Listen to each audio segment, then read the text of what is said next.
The bailiff's voice fades. But those 6 words refuse to fade with it. Your little real estate game ends here. My brother-in-law, Chris Irving, whispered them as he passed my chair minutes ago, his family in tow, his face a mask of triumph.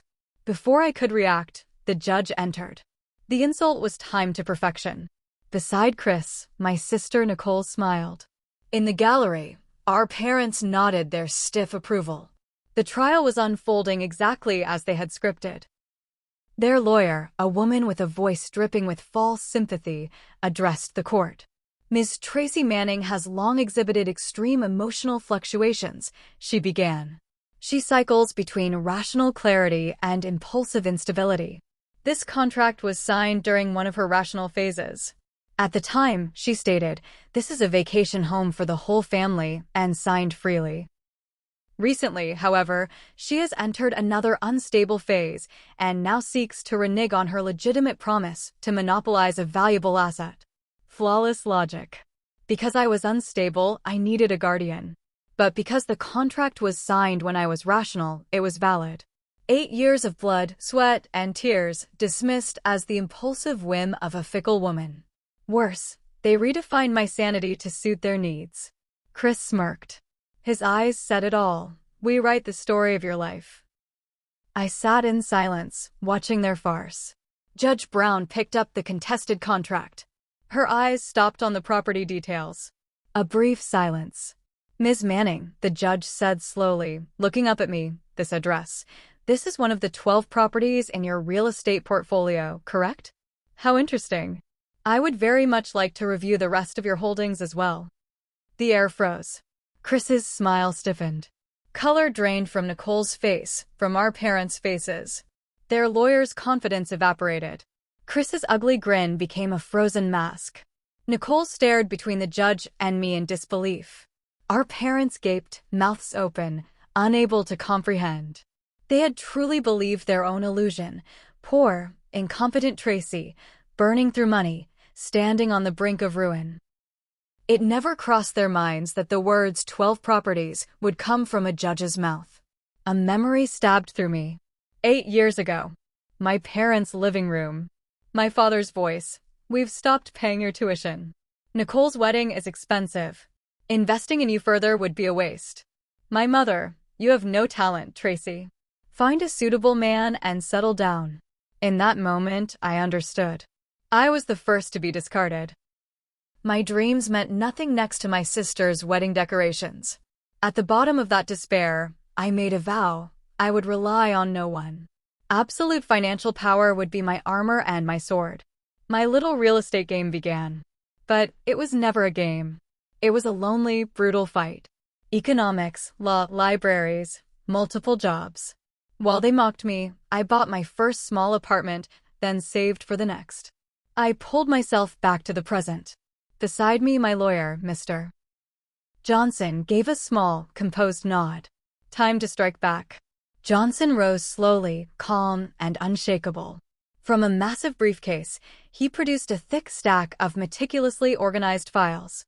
The single forged contract on their side suddenly looked pathetic. Judge Brown, Johnson said clearly, allow me to explain my client's asset portfolio. He began. First property. A studio apartment in the Old Town District, purchased 8 years ago. The down payment was saved entirely by Ms. Manning through multiple simultaneous jobs. I glanced at my father. Confusion and panic crossed his face. 8 years ago, he had said, real estate? That's no work for a woman. It's a dirty man's world. You'll be chewed up. Second property. Johnson continued, acquired 14 months later, a small office building in the downtown commercial district, purchased using rental income from the first property and Ms. Manning's further savings. With each property listed, Chris and Nicole's faces drained. They were calculating desperately just how much wealth the woman they had mocked had quietly built. The third property. The fourth. Johnson paused, turning a page. That split second of silence tightened around their hearts like a vice. Fifth. Sixth. When he read the address of the 6th apartment building, I closed my eyes. That property had nearly broken me. A hidden structural defect. Repair costs far exceeding my budget. Bank financing coldly denied. Bankruptcy became frighteningly real. 2 months of hell. 1 slice of bread and coffee per day. 3 hours of sleep. Nightmares. But that despair made me stronger. I devoured textbooks on building codes. I negotiated personally with contractors. I cut costs by 30%. That experience transformed me from a mere investor into a businesswoman who could overcome anything. Today, that property was one of my highest-yielding assets. I opened my eyes. Nicole's lips trembled. She clutched Chris's arm, but Chris had no composure left. He glared at his own lawyer as if to say useless. Johnson moved to the 7th and 8th properties. Murmurs rippled through the gallery. The bailiffs and other lawyers, who had dismissed this as a petty family dispute, were visibly stirred. What was being revealed was not a personal asset list. It was the portfolio of an invisible power player who had quietly shaped the city's real estate market. I looked at my mother, Susan. She no longer played the tragic heroine. She clutched her handkerchief. My father, Richard, had moved from confusion to anger, and now to humiliation. His daughter had achieved success far beyond him, entirely without his knowledge. It shattered his pride at its core. He used to introduce me at family gatherings. This is my eldest daughter, Tracy. Plain, no particular talent, but she's kind. That was not affection. It was a curse. A way to keep me under control. My success destroyed every curse they ever placed on me. Johnson turned another page. 9th property. His voice was the opening gong of my revenge. And the 10th property. Downtown District, 15, Riverside Avenue. The Phoenix Lofts. The atmosphere shifted.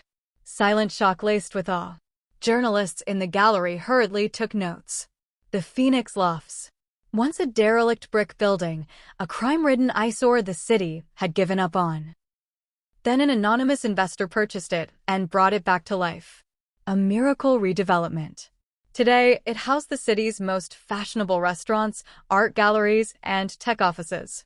That project had been my greatest gamble. 80% of my net worth. Countless sleepless nights. But the night the first tenant's lights came on, my solitary battle was publicly recognized for the first time, anonymously, as the genius investor T. Manning. I looked at Chris. His face was ashen. The impossible-to-book French restaurant he bragged about? Top floor of the Phoenix Lofts. Nicole's favorite boutique? Ground floor. The dazzling world they enjoyed as consumers was owned by the woman they had tried to destroy. Judge Brown narrowed her eyes. The Phoenix Lofts? I see. She raised a hand to stop Johnson.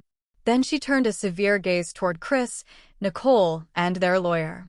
Moments ago, you claimed Ms. Manning lacks judgment and engages in reckless spending. Yet she owns and operates one of the most successful redevelopment projects in this city, plus at least 9 additional income-producing properties. How do you explain this fatal discrepancy? The lawyer stammered. No words came. Then Johnson delivered the decisive blow. Your Honor, there is one more property. The 12th. The Grand Majestic Theater. A designated city historical landmark. The courtroom shock peaked. That beloved theater, saved from demolition by an anonymous patron? Surely not. Ms. Manning personally funded the restoration, Johnson said, and has received an official commendation from the Historical Preservation Society. He submitted the award certificate. Is it conceivable that someone prone to emotional instability and impulsive waste could carry out a project requiring such long-term vision, meticulous planning, and deep love for cultural heritage? The answer was obvious to everyone. I watched in silence. 8 years of solitary struggle spoke more eloquently than I ever could. Johnson's tone sharpened. There can no longer be any doubt. Ms. Tracy Manning is an exceptionally capable individual. So why would her own family bring such blatantly false claims? He paused, then addressed the entire courtroom. Their goal was to strip Ms. Manning of control over her assets. But why fixate on just one property? This mountain vacation home. He held up a magazine article. 6 weeks ago, this vacation home was featured as one of the most noteworthy hidden luxury retreats. The owner's name was withheld. The very next day, Ms. Nicole Irving called her sister. Nicole's syrupy voice echoed in memory. "Hey Tracy, you're single with no kids. What's the point of keeping that vacation house to yourself? A family like ours should be using it." Not a suggestion. A declaration of ownership. Ms. Manning refused. Johnson continued. 3 weeks later, this lawsuit was filed. Armed with a forged contract and malicious lies. This was never about concern over asset management.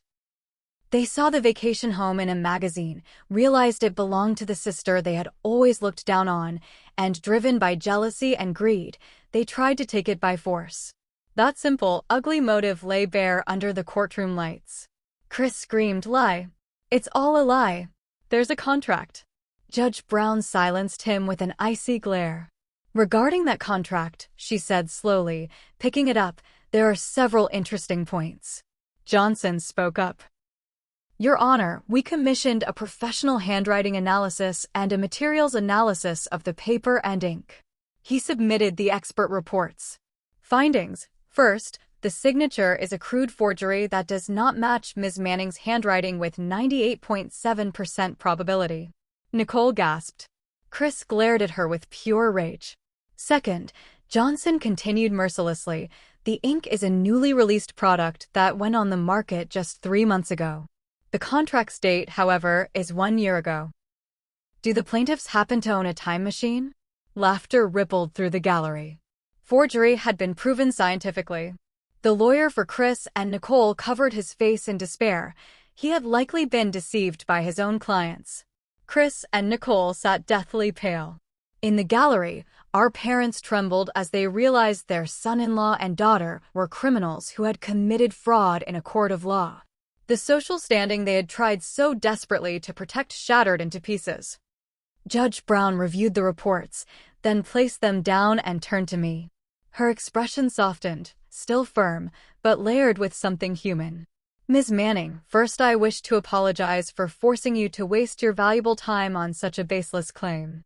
An extraordinary statement.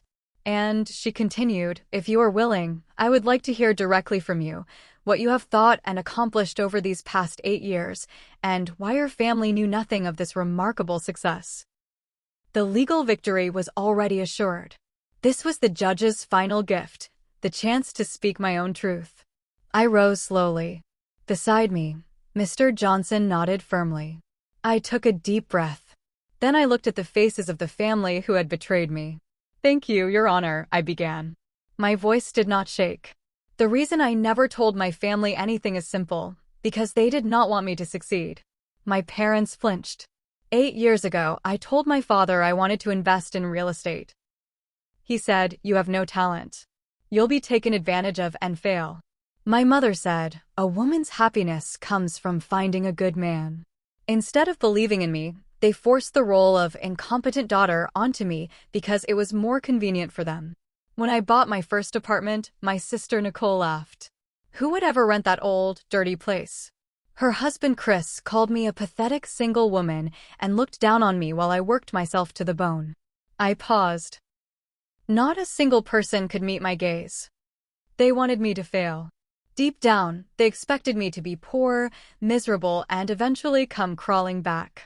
Because my success would prove that everything they believed, the values they forced onto me, was wrong. So when they learned of my success, their response was not celebration. It was to steal it, to destroy it. My voice was quiet, but carried the full weight of truth. The forged contract they submitted was not merely a tool of fraud. It was the embodiment of their desire. The ugly wish that I would be exactly as they said, foolish, reckless, incapable of anything without their help. I turned to the judge. Regarding my so-called mental instability, yes, I may have been unstable at times. For 8 years, I walked this path alone, enduring ridicule from my own family while building an empire from nothing. There were countless nights when I felt my heart might break. But not a single decision was made on impulse. Each of the 12 properties was acquired through meticulous calculation, careful strategy, and an unshakable determination to carve out my life with my own hands. The Phoenix Lofts and the Grand Majestic Theater were not acts of chance. They were investments in the city and in myself. Finally, I looked straight at Nicole. She was crying. Whether from regret or frustration no longer mattered. What they wanted was a single $1.5 million vacation home. What I was protecting was my life over the past 8 years. The empire I built myself. When I finished, the courtroom was utterly still. After a long silence, Judge Brown spoke. Her voice carried the solemn resonance of human dignity itself. Miss Tracy Manning, thank you for your courageous testimony. She turned to the plaintiff's bench, now the defendants. Ms. Nicole Irving, Mr. Chris Irving, your actions go far beyond a simple family dispute. You knowingly used forged documents and filed malicious false claims to deceive this court, attempting to unlawfully seize another person's property and destroy her reputation. This is an egregious act of fraud. She pronounced each word deliberately. Accordingly, this petition is dismissed in its entirety. Furthermore, the allegations of perjury and fraud in this case will be formally referred to the prosecutorial authorities. A sharp clatter. Chris's lawyer's briefcase hit the floor. Chris barely kept from collapsing. Nicole let out a broken sob. Judge Brown's gaze swept to my parents. Mr. Richard Manning, Miss Susan Manning, you did not take the stand, yet throughout this charade, you nodded your approval and even applauded, thereby clearly endorsing the plaintiff's fraudulent actions.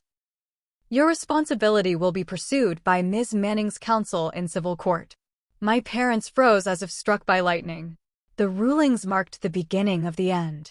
Chris was sentenced to prison for perjury and fraud, taken into custody immediately. His career, pride, and affluent lifestyle ended in that courtroom. Nicole received a guilty verdict with a suspended sentence. Though spared from prison, her social circle exiled her. Friends turned their backs. Party invitations stopped. Her husband was in prison. Her proud mansion was confiscated. The role she had desperately played, wealthy, happy wife, was stripped away in the most humiliating way. My parents lost the civil suit. They were forced to pay substantial damages. Local media branded them as toxic parents who envied their daughter's success and sought to destroy her. Their high-end furniture business saw customers disappear. They descended into ruin, haunted by regret, hurling blame at each other, a prison of their own making. I obtained permanent restraining orders against all of them. My 12 properties were placed under ironclad trust management. They have no legal way to interfere in my life ever again. They merely reaped the consequences of the greed and envy they sowed themselves. There is no place for them in my world anymore. My future begins now from the 12 fortresses I fought to protect.